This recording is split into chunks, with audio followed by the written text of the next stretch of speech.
Antes dos 20 anos, milhares já paravam para ouvi-lo. Antes dos 30, seus sermões cruzavam continentes. Sem microfone, sem formação teológica formal, sem estratégias modernas, Charles Spurgeon falava. E cidades inteiras eram impactadas. Mais de 3.500 sermões impressos, lidos por milhões. Centenas de igrejas plantadas. Mais de 900 pregadores formados. Órfãos acolhidos. Pecadores convertidos. E uma voz que ainda ecoa mais de um século depois. Mas por trás desses resultados extraordinários, havia um homem comum, carregando um peso espiritual incomum. Esta não é apenas a história de um pregador famoso, é o relato do preço invisível por trás de um ministério que deu frutos eternos. Charles Haddon Spurgeon nasceu em 19 de junho de 1834 em Kelvedon, Essex, Inglaterra. Antes que sua voz fosse ouvida por multidões, antes que Londres se curvasse ao som de sua pregação, sua vida começou em um ambiente marcado pela fragilidade. Ele foi o primogênito de 17 filhos, e 9 deles morreriam ainda na infância. A casa de Spurgeon conheceu o choro, o luto e a ausência muito cedo. A morte não era uma abstração teológica, era uma realidade doméstica. Esse convívio precoce com a finitude ajudou a moldar um menino sério, introspectivo e profundamente consciente do peso da eternidade. Por dificuldades financeiras, seus pais tomaram uma decisão silenciosa, mas decisiva. Charles passaria parte da infância longe deles. Dos 18 meses aos 5 anos, ele viveu com o avô, James Spurgeon, um pastor congregacional respeitado. A separação foi dolorosa, mas providencial. Aquela casa não era apenas um lar, era um ambiente saturado de escritura, oração e reverência. O avô não tratava Deus como conceito, mas como presença viva, e o menino observava tudo. Foi ali, naquela casa simples, que Charles teve contato com livros que poucos adultos ousavam enfrentar. A biblioteca do avô estava repleta de escritos puritanos, homens que não separavam doutrina de devoção, nem fé de santidade. Entre esses livros, 2 marcariam Spurgeon para sempre. O Livro dos Mártires, de John Foxe, apresentou-lhe um cristianismo que custava sangue, não aplausos. Mas foi O Peregrino, de John Bunyan, que se tornou seu companheiro constante. A jornada de cristão, atravessando o pântano do desânimo e enfrentando o peso do fardo, encontrou eco profundo no coração daquele menino. Ao longo da vida, Spurgeon leria essa obra mais de 100 vezes, não como leitura ocasional, mas como espelho espiritual. Desde cedo, algo parecia diferente. Charles não era apenas inteligente, era profundamente atento. Ele escutava sermões como quem escuta um chamado. Observava a Bíblia como quem encara um mapa vital. Não brincava de ser pregador. Carregava dentro de si uma gravidade incomum para alguém tão jovem. Essa gravidade se tornaria ainda mais evidente em um episódio que muitos considerariam apenas uma visita comum. Certo dia, um missionário chamado Richard Neal visitou a casa do avô. Após conversar com a família, chamou o jovem Charles, orou com ele e, diante de testemunhas, declarou algo que soava grande demais para um menino tão pequeno: que pregaria o evangelho a grandes multidões. Não houve espetáculo, não houve explicação, apenas uma palavra lançada no tempo. Charles ouviu, guardou e seguiu vivendo sem saber quando ou como aquilo se cumpriria. Ao retornar para a casa dos pais, já maior, Spurgeon passou a conviver com outra realidade, a luta interna. Ele era um jovem religioso, conhecia as Escrituras, frequentava a igreja, mas carregava um peso crescente de culpa. Quanto mais ouvia sobre Deus, mais sentia a distância entre a santidade divina e o próprio coração. A consciência do pecado o esmagava. Ele buscava paz, mas não a encontrava. Buscava alívio, mas só encontrava exigência. O jovem que um dia ouviria multidões, agora lutava em silêncio contra a própria alma. Essa tensão interna foi se intensificando. Charles sabia falar de Deus, mas ainda não sabia olhar para Deus. Conhecia verdades, mas não experimentara a libertação. A fé herdada ainda não havia se tornado fé vivida. O peso crescia, e com ele a sensação de estar perdido, apesar de cercado por religião. Nada indicava que a resposta viria de forma extraordinária, nenhum plano especial, nenhum evento grandioso, apenas um dia comum de inverno, uma caminhada interrompida, uma porta aberta por causa da necessidade e um encontro que mudaria tudo. A história de Charles Spurgeon ainda estava apenas começando. O inverno de 1850 chegou rigoroso. No dia 6 de janeiro, uma forte tempestade de neve cobriu estradas, telhados e caminhos. Charles Spurgeon tinha apenas 15 anos e seguia para a igreja que costumava frequentar, carregando no coração o mesmo peso que o acompanhava há meses: culpa, medo e uma busca desesperada por paz com Deus. Mas naquele dia, o clima mudou seus planos. As ruas ficaram intransitáveis e ele foi obrigado a procurar abrigo. Sem muito pensar, entrou em uma pequena capela metodista primitiva, quase escondida entre as construções. Era um lugar simples, sem qualquer destaque. Nada ali indicava que aquele espaço improvisado se tornaria o cenário do momento mais decisivo de sua vida. Spurgeon sentou-se, ainda inquieto, esperando apenas que a neve cessasse. O pastor da capela não conseguiu chegar por causa da tempestade. Após alguns minutos de hesitação, um pregador leigo, um homem simples, conhecido como sapateiro, levantou-se para conduzir a reunião. Não tinha formação acadêmica, não possuía eloquência refinada e tampouco dominava a arte da oratória. Sua linguagem era direta, quase rude, mas ele tinha algo que Charles ainda não tinha encontrado: simplicidade de fé. O homem abriu a Bíblia e leu Isaías 45:22. Olhai para mim e sede salvos, vós todos os termos da terra. Ele repetiu o texto várias vezes, não desenvolveu um sermão elaborado, apenas insistia em um único ponto: olhar para Cristo. Em determinado momento, seus olhos encontraram os de Charles. Aquele jovem desconhecido, sentado no fundo, parecia carregar o peso do mundo sobre os ombros. Então o pregador disse, quase apontando: jovem, você parece miserável e vai continuar miserável enquanto não olhar para Jesus. Olhe para ele. Aquelas palavras atravessaram Charles como uma lâmina. Não houve argumento, não houve debate teológico, houve um convite simples e direto. Spurgeon olhou não com os olhos do corpo, mas com a alma. E naquele instante, algo aconteceu. O peso que ele carregava caiu. A culpa perdeu força, o medo cedeu lugar à esperança. Ele sentiu pela primeira vez que a salvação não dependia de seu esforço, mas da obra de Cristo. Mais tarde, ele descreveria aquele momento como libertação imediata. Não foi gradual, foi decisivo. Ele entrou naquela capela como um jovem esmagado pela condenação e saiu como alguém que havia encontrado descanso. A fé deixou de ser teoria e se tornou vida. A conversão foi acompanhada por uma clareza impressionante. Charles não apenas se sentia salvo, ele sabia que algo havia mudado para sempre. Pouco tempo depois, decidiu obedecer ao que agora entendia claramente nas Escrituras. Em 3 de maio de 1850, foi batizado por imersão no rio Lark, tornando-se membro de uma igreja batista, rompendo com a tradição congregacional de sua família.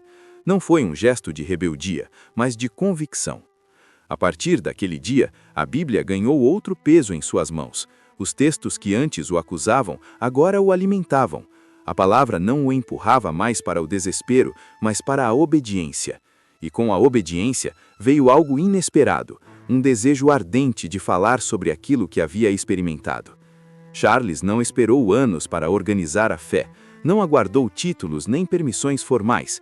Ele apenas começou a testemunhar. Onde havia oportunidade, falava. Onde havia ouvidos, anunciava. Aquele jovem tímido começou a se tornar ousado, não por confiança própria, mas por convicção interior. O mesmo peso que antes o esmagava, agora o impulsionava. A diferença era clara. Antes era peso de culpa, agora era peso de responsabilidade espiritual. Charles Spurgeon não sabia ainda que estava prestes a ser lançado a um ministério que ultrapassaria sua geração. Mas uma coisa ele já sabia com absoluta certeza: ele havia olhado para Cristo e jamais conseguiria desviar o olhar novamente. O garoto que entrou na capela por causa da neve saiu com um chamado que nenhuma tempestade conseguiria apagar. Depois da conversão, a transformação em Charles Spurgeon foi imediata e visível. Não houve um período longo de transição entre novo convertido e testemunha ativa. A fé que o libertou também o impulsionou. Ele não conseguia permanecer em silêncio. A palavra que agora ardia em seu coração precisava encontrar saída pela boca. Ainda adolescente, começou a falar de Cristo com uma convicção que surpreendia os adultos ao seu redor. Aos 16 anos, Spurgeon pregou seu primeiro sermão. Não foi em uma grande igreja, nem em um ambiente preparado. Foi em um celeiro, em Teversham, para um pequeno grupo de pessoas simples. Não havia retórica refinada, nem técnicas de comunicação. Havia clareza bíblica, temor de Deus e uma autoridade que não combinava com sua idade. Quem o ouviu naquela ocasião percebeu que algo incomum estava acontecendo. Pouco tempo depois, ele foi convidado a assumir uma pequena igreja em Waterbeach. A congregação tinha cerca de 12 pessoas. Não havia expectativas de crescimento, nem planos ambiciosos. Mas em 2 anos, aquele número saltou para mais de 400. Pessoas caminhavam quilômetros para ouvi-lo. Agricultores, trabalhadores e famílias inteiras se reuniam para escutar um jovem que falava como quem carregava séculos de verdade nos ombros. Spurgeon não se destacava por inovação teológica. Pelo contrário, sua pregação era profundamente bíblica, direta e desprovida de ornamentos desnecessários. Ele falava de pecado, graça, arrependimento e cruz com uma franqueza que confrontava e atraía ao mesmo tempo. Não suavizava a mensagem para agradar, nem a endurecia para impressionar. Ele simplesmente anunciava.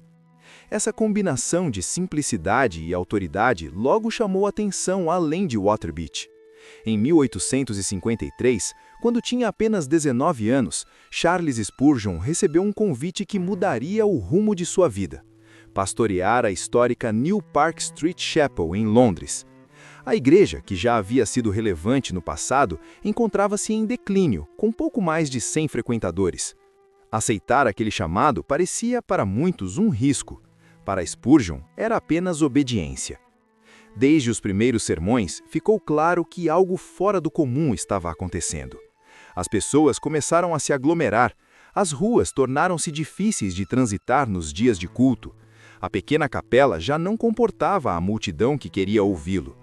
Em pouco tempo, foi necessário transferir as reuniões para locais maiores, como o Exeter Hall e depois o Surrey Gardens Music Hall.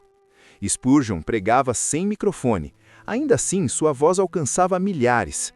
Diziam que havia algo em sua entonação, em seu ritmo, em sua presença, que prendia a atenção. Alguns o criticavam por um estilo considerado teatral ou caipira para os padrões refinados de Londres. Outros zombavam de sua juventude, mas nada disso diminuía o impacto de suas palavras. A verdade que ele anunciava não dependia da aprovação dos críticos. Em pouco tempo, ele passou a ser conhecido como o príncipe dos pregadores. Sermões eram transcritos e impressos semanalmente.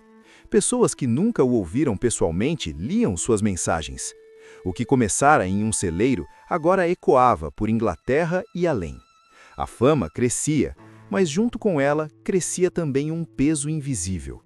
Charles Spurgeon estava aprendendo, ainda muito jovem, o que significa carregar multidões em nome de Deus. Cada sermão, cada decisão, cada palavra era observada, comentada e julgada.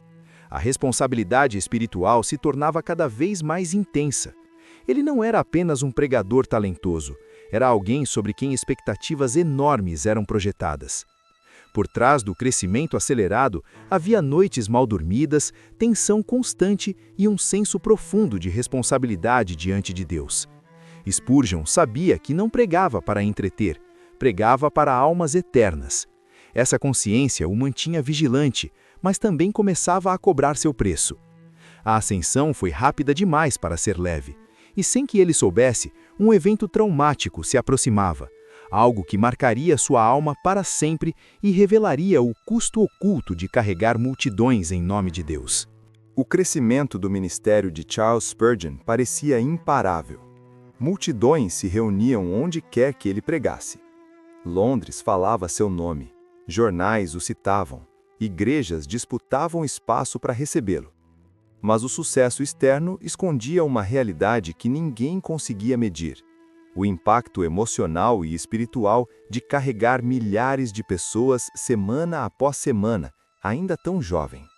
Em 19 de outubro de 1856, Spurgeon subiu ao púlpito do Surrey Gardens Music Hall para pregar a uma multidão estimada em mais de 10.000 pessoas, com milhares ainda do lado de fora tentando entrar.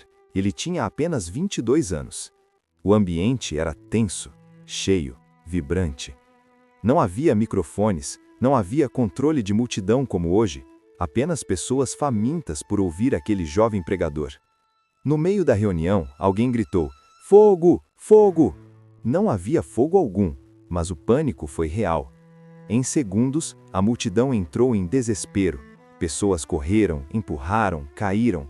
Houve gritos, confusão, pisoteamento. O culto foi interrompido abruptamente. Quando tudo cessou, o saldo foi devastador: 7 pessoas mortas e 28 feridas. Para Spurgeon, aquele não foi apenas um acidente, foi um golpe profundo na alma. Ele se sentiu responsável. Mesmo não tendo causado o pânico, carregou o peso da tragédia como se fosse culpa pessoal. Aquele dia marcou o início de uma luta que o acompanharia até o fim da vida, a depressão profunda, que ele chamava de melancolia. Spurgeon entrou em colapso emocional. Chorava constantemente. Tinha crises de ansiedade. Pensou seriamente em abandonar o ministério. O púlpito, que antes era lugar de autoridade, tornou-se lugar de temor. Cada multidão agora trazia lembranças daquele dia. Cada reunião carregava o risco da tragédia. Ele passou a conhecer o lado sombrio do ministério público, aquele que poucos enxergam. Ainda assim, ele voltou. Não porque estivesse curado, mas porque acreditava que Deus ainda o havia chamado. Ele retornou ao púlpito com cicatrizes invisíveis, pregando enquanto lutava internamente contra o desânimo, a tristeza profunda e o medo recorrente. O homem que parecia tão forte em público começou a travar batalhas silenciosas em particular. Foi nesse contexto que Spurgeon amadureceu espiritualmente. Ele aprendeu que fé não é a ausência de dor, mas fidelidade apesar dela. Sua pregação ganhou ainda mais profundidade. Ele passou a falar com autoridade não apenas sobre esperança, mas sobre sofrimento, perseverança e graça sustentadora. Pessoas que lutavam com tristeza e angústia encontravam consolo em suas palavras, porque ele falava de um lugar de experiência, não de teoria.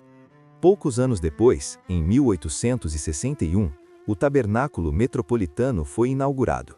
Um edifício grandioso, com capacidade para cerca de 6.000 pessoas. Para muitos, aquilo simbolizava vitória. Para Spurgeon, simbolizava responsabilidade ainda maior. Ele sabia que prédios não sustentam ministérios, pessoas sustentam. E pessoas só permanecem firmes quando há oração.